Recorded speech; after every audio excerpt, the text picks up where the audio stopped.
يلا نتفرج على الوحشين دول. تعالى قرب كده يا عمنا، لو عايز المفيد يبقى ملك الفينش بالتحديد. قرب كده يا عمنا اتفرج على حلويات.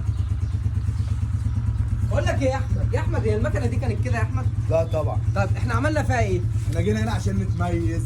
طب تعالى بقى وري الناس كده، وعايزك تقول للناس ايه اللي حصل في المكنه.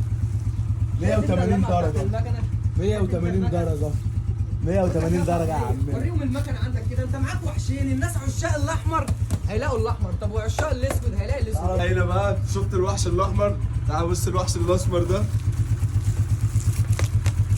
كده مكانتك على اي لون لما بتاخد الشغل بتاعها المظبوط اللي بيحصل فيها رجاله بتتحول. المكنه بتتحول زي ما انت ما شايف. وبصراحه هنا الرجاله كل واحد عامل لقطه بسيطه بس مميز بيها مكانته. بقول لك ايه يا احمد، انا عايزك تشرح للناس كده الجريات الحمراء اللي انت مركبها والحاجات البسيطه اللي انت مركبها عليها مع نيتا الموتور اللي انت مركبه ده. الحاجات البسيطه دي اللي بتفرق في شكل المكنه بس تخلي مكانتك مميزه. هات المكنه كده يا مصطفى معاك، قول له يا احمد كده وعرف الناس ازاي تميز مكانتك هناك. طبعا هنا زي ما انتم شايفين كل مكنه واخده شغلها ببساطه بس تميز مكانتك.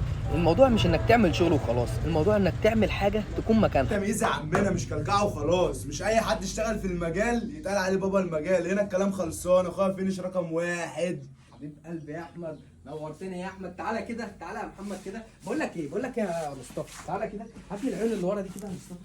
هات كده العيون اللي هنا.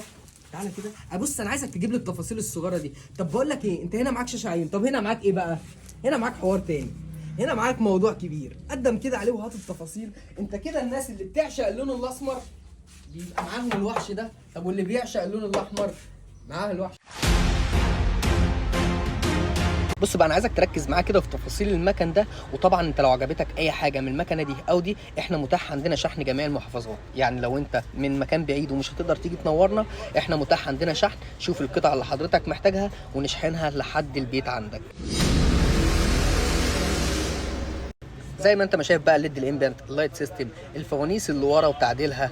طبعا الفوانيس دي لما بتتعدل صح بتنقل المكنه معاك في حته تانية خالص زي ما انت ما شايف كده. والمكنه التانية هنا اتعملت كلها اسمر ومعمول فيها شغل باللون الاخضر، وطبعا موحدين الالوان مع بعض عشان خاطر المكنه تظهر كده. عشاق اللون الاحمر اللون المفضل بتاعهم موجود بشغله، وعشاق اللون الاسمر موجود شغلهم. وطبعا انت لو معاك مكنه وحابب تعملها وتيجي تنورنا، تيجي تنورنا في المكان ونسلمك مكانتك وحش على الطريق.